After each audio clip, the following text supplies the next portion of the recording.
We spent weeks planning a different kind of weekend for Valentine's Day. No crowded restaurants or cliché gifts. We wanted something special. So we chose a small, charming town known for its craft brewery. The idea was simple: a peaceful getaway, tasting award-winning beers, and 2 days away from routine. We arrived on Saturday afternoon, and the town was exactly like the photos: cobblestone streets and well-preserved old houses. The atmosphere was cozy, and the brewery was in a historic mansion, with gleaming copper tanks and the sweet smell of malt in the air. The guide started his explanation, and that's when we noticed the couple for the first time.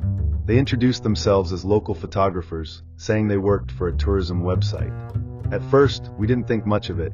They asked to take a picture of us, and since we were in a vacation mood, we agreed. But after that, they started appearing everywhere.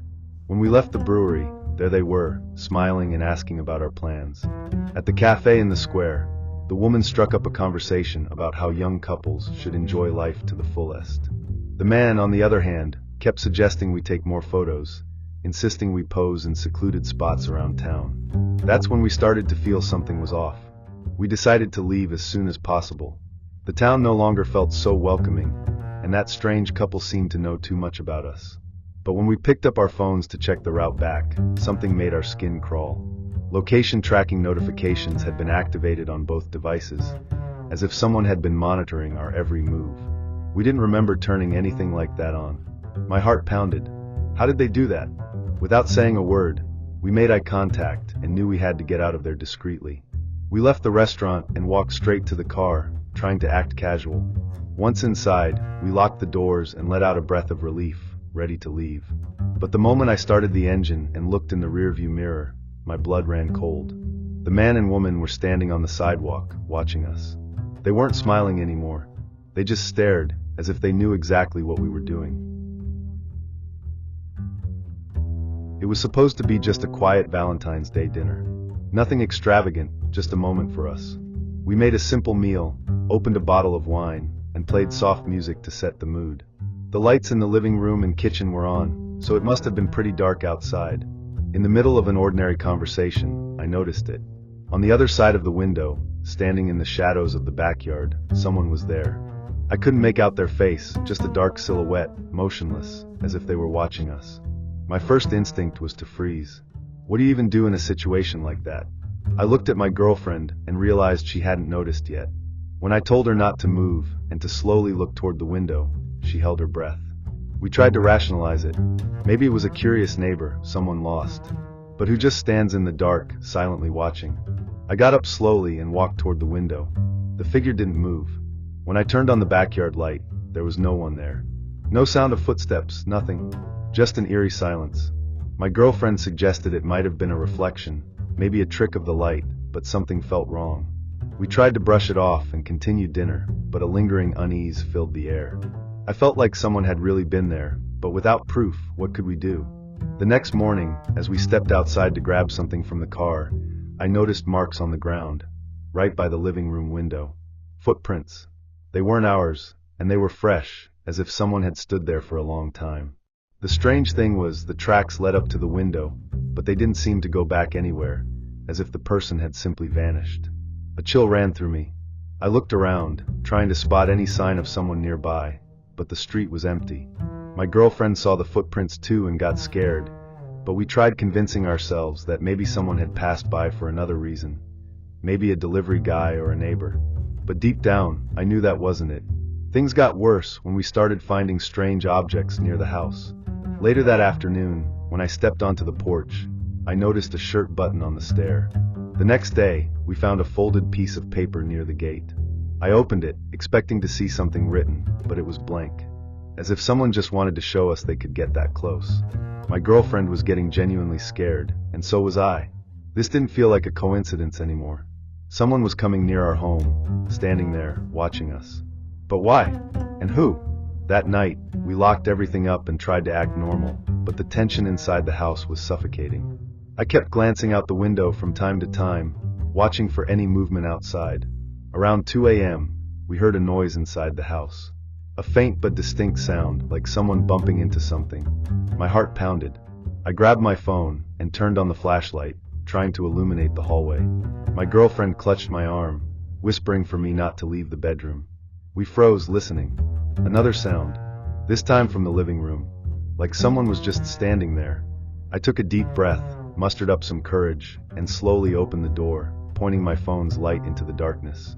The living room looked empty, but something felt off. Then I saw the kitchen window.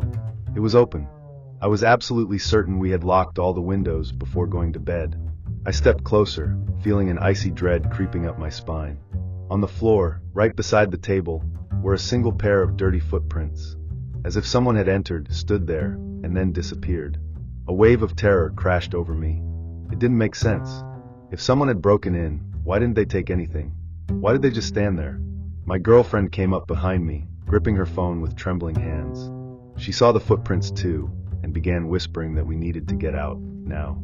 I grabbed the closest knife from the kitchen, and moved toward the back door to check if it was locked. It was. Then another sound, this time from our bedroom. Like something, or someone had just moved inside.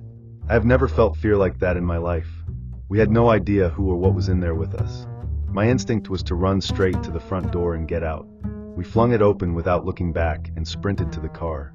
As soon as we got inside and slammed the doors shut, my girlfriend let out a choked gasp of pure terror. On the fogged-up window beside her, there was a mark. A handprint. As if someone had just pressed their palm against the glass from the inside. My mind reeled in panic. There was no way someone had gotten into the car without us noticing. I started the engine as fast as I could, and we sped away, not daring to look back. My girlfriend sobbed beside me, gripping her phone, ready to call the police. As we drove, the only thought that kept running through my mind was, how did that person get inside? And worse, where were they now?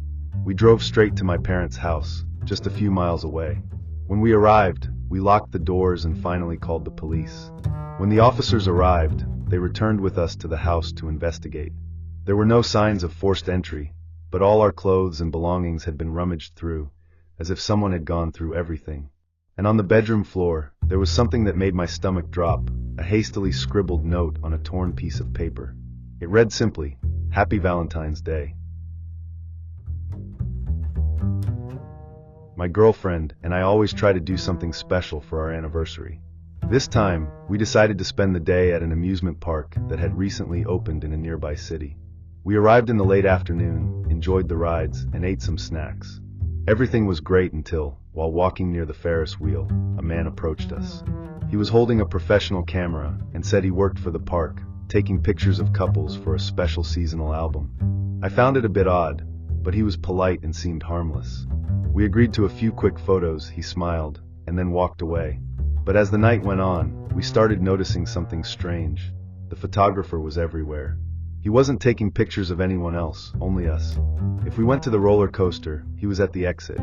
If we bought popcorn, he was on the other side of the plaza, standing there watching. At one point, we sat down to rest near the carousel, and when I looked back, there he was, partially hidden behind a post, staring at us. That's when my girlfriend started to get really scared and decided it was best to leave. We hurried toward the parking lot, but the park was crowded, and the pathways felt more confusing at night. Every time we looked back, the man was there. He wasn't hiding anymore. He was just walking in the same direction as us, always a few meters away. When we finally reached the car, I felt an immediate sense of relief, but it didn't last long. As soon as I unlocked the door, I realized something was wrong. The rear tire was completely flat. I took a closer look and saw that it wasn't an accident. Someone had slashed it. My heart started racing. I looked around, searching for the man, but he was gone.